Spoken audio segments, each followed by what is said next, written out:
السلام عليكم ورحمة الله وبركاته. ازيكم حبايب قلبي؟ عاملين ايه؟ يا رب تكونوا بخير وفي احسن حال.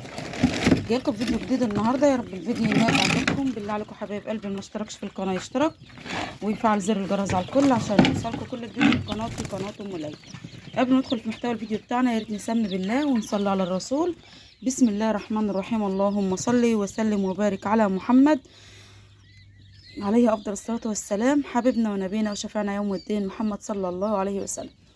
النهارده انا فعلا تعبانه جدا جدا ومش قادره والله العظيم، فاصله بسبب المشوار بتاع امبارح، اتبهدلت فيه جدا جدا. فانا النهارده حقيقي فاصله مش قادره اتعامل مع اي حاجه خالص، عندي هبوط جامد جدا جدا والحمد لله. بس الطيور عايزه متابعه وعايزه مراعيه وعايزه اهتمام، بس لازم نشوف حاجات. الكتكوت ده كان في الفقاسه، انا قلت هصبح الاقيه ميت، لقيته لسه صاحي فقلت انزله في وسط اخواته. فيديو انتاج السمان على الايه، على القناه التانية. فربنا يبارك يا رب. هو كان فاضل في الفقاسه، لا هو راضي يموت ولا راضي يقوم، هو طالع زي ما انتم شايفين بالمنظر ده. فانا قلت احطه في وسط الطيور لعل وعسى ياكل ويشرب في وسطهم. انا صحنت لهم اول يوم، صحنت لهم علفه وحطيت خشن وياها عشان السمان الكبير، ومعاهم فراخ برضه. قلت النهارده بقى ايه، اعمل الكميه كلها مصفونه. نضف بس الطبق بتاعنا، وعملت فيها مكونين جميل جدا جدا عشان يبقى مضاد حيوي ورافع مناعه السمان والفراخ في نفس الوقت. يعني لو السمان لوحده مش هعمل حاجه، بس عشان معاهم فراخ مع تربيه الفراخ مع السمان، لان السمان ده بلبط وبيعمل زيه كانه وسط مربيه بره. المكان بتاعه مبلل على طول بالنجار لانه بيغرق نفسه. فقلت بقى النهارده جبت معلقه من الكركم وجبت راس توم فرمتها في قلب الكبه مع العلفه. يعني انا فرمت راس توم في الكبه في المصحنه مع العلفه، جميله جدا جدا. راس التوم راس صغيره كده حلوه كده، ومعلقه كركم، ومسكتهم قلبتهم اهوت معاكم في العلف ده المصحون. فربنا يبارك. انا مش هحط الكميه كلها مره واحده عشان السمان الكبير بيبعزق، يعني انا عامله لهم ديت على وجبتين. بس لازم انا اقلب التوم مع الكركم مع العلفه كده عشان ايه، يتجانسوا مع بعض ونحطهم للسمان ياكل منه.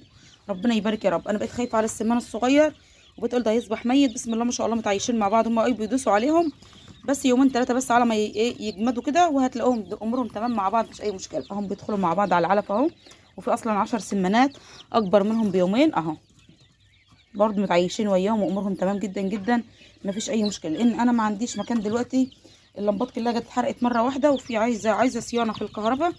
فان شاء الله ربنا ييسر، لو عملت السلاكه على طول هنقل الصغير كله لوحده واسيب الكبير. بس انا هيطلع عندي انتاج فراخ برضه، هختار احط الفراخ فين.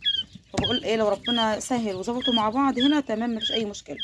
بس التوم مع الكركم على العلفه رافع مناعه ومضاد حيوي جميل جدا جدا، بسم الله ما شاء الله، ومضاد سموم ممتاز. يعني حاجه جميله جدا جدا، سواء للفراخ او للسمان حاجه ممتازه، حاجه 10/10. السمان الصغير عمره يومين. التوم مش صعب عليه ولا لا؟ مش صعب. احنا بنقدم مضاد حيوي من اول يوم او من تاني يوم للسمان اللي شغال ادويه، بيدخل المضاد حيوي، دخل معه تنفسي من اول يوم. فالتوم ده حاجه طبيعيه جدا جدا، ما تقلقوش منها يا حبايبي. حطها لاي طيور بتاعتكم، عايزين تحطها لفراخ صغيره من تاني يوم افرموها في قلب العلفه عشان تبقى ناعمه جدا جدا، يعرفوا يستفادوا منها. يعني لو عندك فراخ صغيره بيضه او بلدي او هندي او ايا كان نوعها او بط، وعايزه تضيفوا له توم، افرميه مع شويه علفه في المصحن وهيبقى جميل جدا جدا. وحط عليه معلقه الكركم زي ما انتوا ايه شفتوا انا عملت معاكم ازاي. الله اكبر، بسم الله ما شاء الله، حاجه جميله جدا جدا. انا عملت كده زي ما قلت لكم عشان الفراخ. ربنا يبارك يا رب. يعني انا فراخ بزراميط برامه صغيره معايا كتكوتين هم اللي عندي حاليا يعني. فربنا يبارك يا رب، دول اللي طالعين في الدفعه الاخرانيه. ربنا يبارك. انا حابه ان انا اربي منهم شويه لانتاج البيض برضو، بس حقيقي كل اللي بيطلع عندي بيمشي على طول. فربنا يبارك للجميع ويرزق كل من كان يا رب خير الدنيا والاخره. في السمان التاني بقى الله اكبر عليه، شايفين ده عمر 12 يوم كبر، فهو كبير في وسطهم. يعني هو كبير في وسطهم بس ما فيش اي مشكله خالص، متعايشين مع بعض وامورهم تمام والدنيا حلوه جدا جدا. فربنا يبارك يا رب. هم درجات هنا موجود معانا الاعمار السمان دلوقتي 3 اعمار ومعاهم الفراخ. فربنا يبارك ليا وليكم لأمة محمد اجمعين. هنعلف بقيه الطيور بتاعتنا ونحط دول قدامنا ميه بس على ما اخلص مع الطيور، وابدا احط للطيور كلها ميه مع بعض. فربنا يبارك يا رب. ان شاء الله نقفل عليهم بس عشان فتح جوز الشبابيك عشان ما يبردوش. فانا كده صحنت العلف مع الثوم مع الكركم وسبت كميه ليهم ياكلوها تاني بالليل. طب الثوم مش هيطلع له ريحه؟ لا مش هيطلع له ريحه. انا بكون بدش عيش للطيور بتاعتي بحط فيه ثوم وبصل وبيفضل عندي بالاسبوع، فما فيش اي مشكله خالص بالنسبه لي. ده الفراخ بتاعتنا اهيت مخلصين برضو علف، هم قدامهم الميه بس مخلصين علف.